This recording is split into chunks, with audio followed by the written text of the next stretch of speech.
السلام عليكم ورحمه الله وبركاته. اليوم غنشارك معكم اللي عنده الحوايج ديال الكوير النسرة ولا كيكونوا فيه السيكان، كيكونوا هاد الجاكيطات بحال هكا.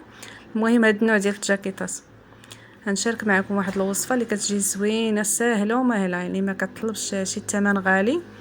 بحال هادو الا ديتيهم بالصبانه كيطلب لك واحد الثمن غالي شويه، ولكن بالنسبه لهاد الوصفه ساهله مهله، يعني كتشوفيها بحال جات الشكل غموله، يعني كتقشر فيها ما كتحيدش، واخا تصبناها ما كتحيدش.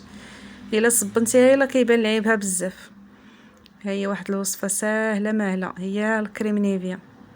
الكريم نيفيا زوينه هاد الحيله، يعني كتجيك زوينه ساهله.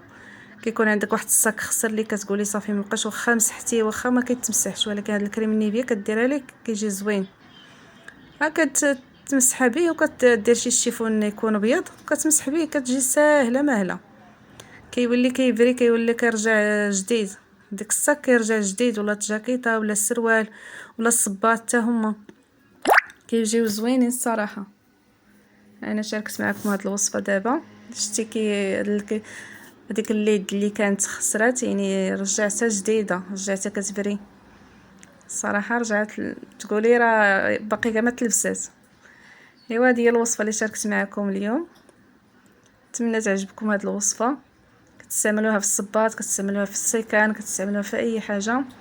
انا كندير عليها اللايك كندير عليها زعما واعره. ايوا نتمنى تعجبكم ان شاء الله. تبارك الله عليكم، كترجع لحاجه جديده، كترجع بحال عمرها ما تلبسات ولا عمرها تصبنات. يلا تبارك الله عليكم، نتلاقاو في الفيديو القادم ان شاء الله.